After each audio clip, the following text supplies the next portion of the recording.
सुमेध्यु विषगंध्यो नाद जनन्मरणहीना शुद्धबोध स्वभाव जगदुदयनक्षा अनुग्रहाणामधीश अखंड ब्रह्मांड नायक भगवत चरण कमल बंदन परम पूज्य परम आराध्य सद्गुरुदेव उपस्थित आदरणीय संत महात्मा वृंद सत्संग प्रेमी सज्जन वृंद भक्तिमती माता बहन,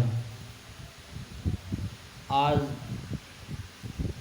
माता गंगा दासिनी रागिनी के अंत्येष्टि कर्म समारोह के उपलक्ष्य में आज सायंकालीन सत्संग इस मोरंग जिला धनपाल गांव पालिका वार्ड नंबर 2 पैटा अमाही इस अंतर्गत पैटा कबीर मठ पैटा के आयोजना में इस सत्संग अभी विराजमान हो रहा है और हम उन गंगा माता के श्रद्धांजलि समर्पण के उपलक्ष्य में भी वक्तव्य देने के लिए जा रहे हैं। उनका जीवन कृत्य हो गया। कृत्य के मतलब कृत्य जो कृत्य है, जो करने का योग्य है वो कर ली, इसको कहते हैं कृत्य माने करने योग्य, जो करने योग्य, जो जीवन में जो करना चाहिए वो कर, इसलिए उनका जीवन और उससे उनका जीवन भी धन्य धन्य।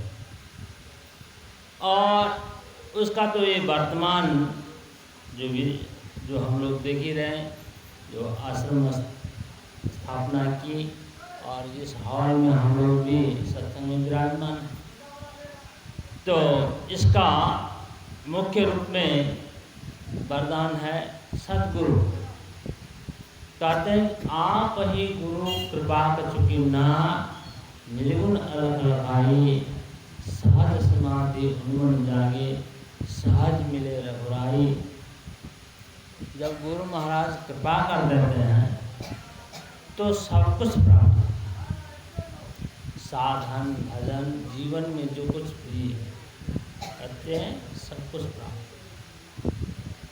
इस सब का मूल है सद्गुरु की कृपा।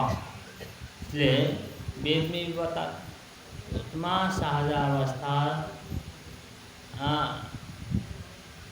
मध्यमा दुर्लभा सहजावस्था दुर्लभम तत्व दर्शनम दुर्लभा सहजावस्था सद्गुरु करना दुर्लभो विषय त्यागो दुर्लभम तत्व दर्शनम दुर्लभा सहजावस्था सद्गुरु करुणा मिला। इस सद्गुरु की करुणा के बिना ये सब कुछ दुर्लभ। दुर्लभो विषय त्यागो, विषय का त्याग, ये पंच विषय का त्याग बोलने मात्र से नहीं, ये अनुभव की चीज़ है। जब हम ऊपर उठने लग जाते हैं तो अपने आप छूटता है, छोड़ना नहीं पड़ता। लोग कहते ये छोड़ो वो छोड़ो, जितना छोड़ेंगे उतना है, जितना छोड़ने का प्रयास करेंगे उतना ही आता है। इसीलिए हम छोड़ने के परिपक्ष में, आप उसकी सीमा से ऊपर उठते जाइए, अपने आप वो छूटते जाते हैं, इसे भूल जाते। इसलिए दुर्लभो विषय त्यागो दुर्लभम तत्व दर्शनम, तत्व का दर्शन हो जाने के बाद विषय छूट जाता। और तत्व का दर्शन कब होगा?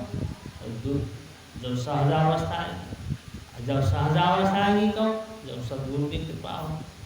इसीलिए कबीर साहब की बीजक साखी प्रकरण में यही प्रकरण आया, आप ही गुरु कृपा कछुकिन्ना निर्गुण अलख लखाई सहज समाधि उन्मुनि जागे। सहज समाधि उन्मुनि ये जागृत हो जाते, और ये जागृत हो जाने के बाद सहज मिले रघुराई बने रामचंद्र भगवान। जिस राम के वर्णन अभी आपने सुना, जो बिना राम की पहचानिए संसार दुखमय। तो संसार दुखमय नहीं है। हम इस मनुष्य जीवन में आए एकदम सुख से भरा हुआ। हाँ, दुख किसको है? दुख किसको लगता है इस जीवन में? कहते हैं भारो अविवेकिना शास्त्रम भारो ज्ञानम च रागिना अशांतस्य मनो भारो भारो अनात्मविदो। जो अनात्मवादी है उसके लिए शरीर भार है, दुख ही। और शरीर धारण किए तो दुख तो होना ही है, और जब इस संसार में आए तो जाना भी होगा। ये तो प्रकृति का नियम है, इसमें क्या। जातस्य ध्रुव मृत्यु ध्रुवम जन्म मृतस्य च, ये तो निश्चित नियम है। इसको कोई टाल भी नहीं सकता और इसको अपलाप भी नहीं कर सकता, किसी की भी बस की बात भी नहीं। तो हम इस तरफ नहीं जाना चाहते हैं। बात ये है जो अभी हम लोग संत के परंपरा में जो देहांतर के बाद जो कर्म करना चाहिए, क्या करना चाहिए, उसके लिए शास्त्र में क्या बताया, इस विषय में थोड़ा चर्चा। अभी हाल की बात है, 2 दिन पहले की बात है। गुरु महाराज की शिष्या इसी मोरंग जिला फुलफुटिया गांव में गुरु महाराज की शिष्य और गुणेश्वर दास जी का नाम आप लोग सुने ही होंगे। उनकी धर्मपत्नी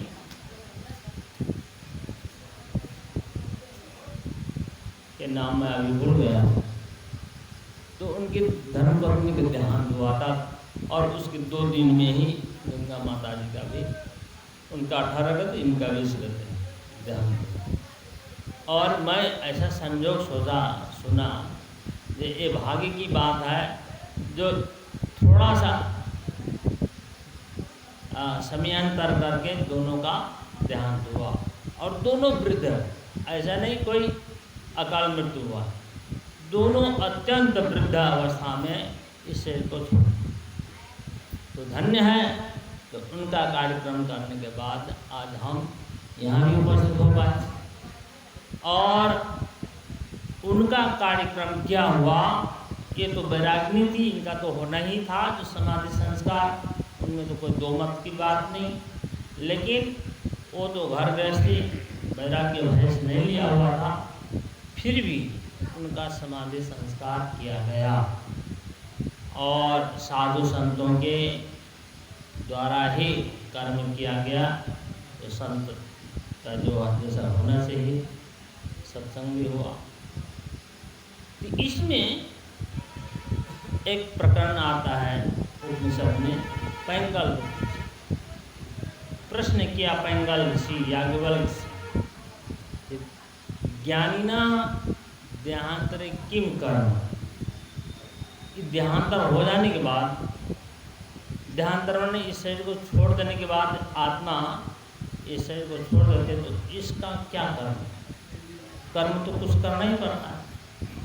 इस शरीर का क्या करना चाहिए और उसके बाद और कौन से कर्म करना, तो उसके लिए वहाँ कहा है याज्ञवल्क्य ऋषि, जो तम पश्चात दिग्बलिम कुर्यात अथवा खन्नम चरेत। दिग्बली मतलब दिशाओं में समर्पण। बलि मने लोग ऐसा, ये बलि नहीं है, बलि मने समर्पण करते हैं, समर्पित कर देना। जैसे दिग्बलिम कुर्यात ने दिशाओं में फेंक देना, दिशाओं में फेंक देने का मतलब कोई ऐसे ही बात बन में नहीं फेंक देते, इसीलिए उसका जल प्रवाह 1 नंबर। यदि वहाँ व्यवस्था न हो तो कहा खन्नम चरे, भूमि में सभा, भूमि में डाल देना चाहिए। ये 2 उनके लिए। और जो अग्नि संस्कार की बात है, तो अग्नि संस्कार क्यों है, क्यों करते हैं लोग, तो लोग की ये भावना या भावना की बात है, जो अग्नि से जला देंगे तो उसका पाप भस्म हो जाएगा। ये तो शरीर जलता है, पाप थोड़ी भस्म हो। वो तो सूक्ष्म ये जो आत्मा के साथ सुख शांत कारण से साथ ही निकल जाता है, इसके संस्कार सारी चीज़ साथ में जाता है, इस स्थूल से ही चलता है। और ये भी बात है कहीं कहीं तो यहाँ पर अग्नि संस्कार का मतलब यही समझते हैं कि उसका सब पाप भस्म हो गया, इसलिए लोग करते हैं। और मुख में जो आग दान करते हैं ये संत लोग का नहीं होता, संत लोग का नहीं होता है। तो और सबको क्यों होता था, तो और सबके क्यों होता है इस विषय में हम प्राप्त कर चर्चा करेंगे क्यों करते हैं। और संतों में क्या होता, तो उनके आरती उनके आदर किया जाता है, सम्मान किया जाता है, और सम्मान के साथ उनके सबका जो कार्यक्रम जो भी है, भूमि समाधि है, जल समाधि है, वो किया जाता है। और श्राद्ध क्रिया कर्म की बात आए तो श्राद्ध क्रिया कर्म करना चाहिए नहीं करना चाहिए, ज्ञानियों के लिए, संतों के लिए। वहाँ कहा नाग्नि कार्यम। अब देखिए अग्नि कार्य एक तरफ विधान भी किया, फिर दूसरा तरफ अग्नि कार्य निषेध भी कर। नाग्नि कार्यम न शौचम न च पिंडम उदक क्रिया न कुर्यात् पर्वणाग्नि ब्रह्म होता है। संत लोगों के लिए अग्नि कार्य नहीं, अग्नि कार्य के मतलब जो मुख में आग देना, अग्नि में संस्कार करना, जलना, ये सब अग्नि कार्य नहीं। नाग्नि कार्य न अशौचम, जो हम छुआछूत मानते हैं बहुत, वो भी नहीं, न अशौचम, क्योंकि उनके नाम से कोई जो कारिता बनता है वह अपवित्र है, उसको स्पर्श मत करो, ये सब वहाँ ना शौचम न च पिंडम उदक क्रिया, पिंडदान जल तर्पण आदि सब कुछ भी नहीं। न च पिंडम उदक क्रिया न कुर्यात् पर्वणादिनी, और समय समय में जैसे ये पर्व वो पर्व सत्यनारायण तो ये है आज, तो ये सब भी नहीं है। किसके लिए, तो कहा ज्ञान मार्ग में चल रहे ज्ञानी लोग। अज्ञानी लोग की क्या विधान है, सबको एक ही प्रकार है क्या, तो ज्ञानी अज्ञानी में फर्क क्या हुआ। तो यहाँ कहते हैं ज्ञानियों के लिए न कुर्यात् पर्वणाग्नि ब्रह्म भूताय भिक्षवे दग्धस्य दहनं नास्ति पक्वस्य पचनं यथा ज्ञानाग्नि दग्धस्य। अब देखिए क्यों नहीं करते हैं, तो जीवन में ही ज्ञान अग्नि से अपने शरीर को, अपने संस्कार को सब कुछ जला, और शरीर को जला लेने वाली स्थूल शरीर को नहीं जलाते। सूक्ष्म कारण अंदर में जो पुनर्जन्म का जो कारण है वो सबको जला। दग्धस्य दहनं नास्ति, जो अपने जीवन में ही जला ली उसको क्या जलाना है, ये तो जलाती इसलिए जो सब जल जाएगा।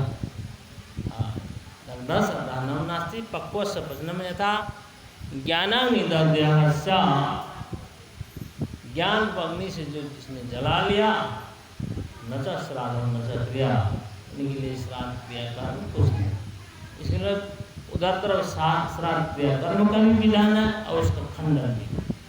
तो किसी के लिए है किसी के लिए नहीं है, क्यों है क्यों नहीं है उस विषय हम बाद में चर्चा करेंगे।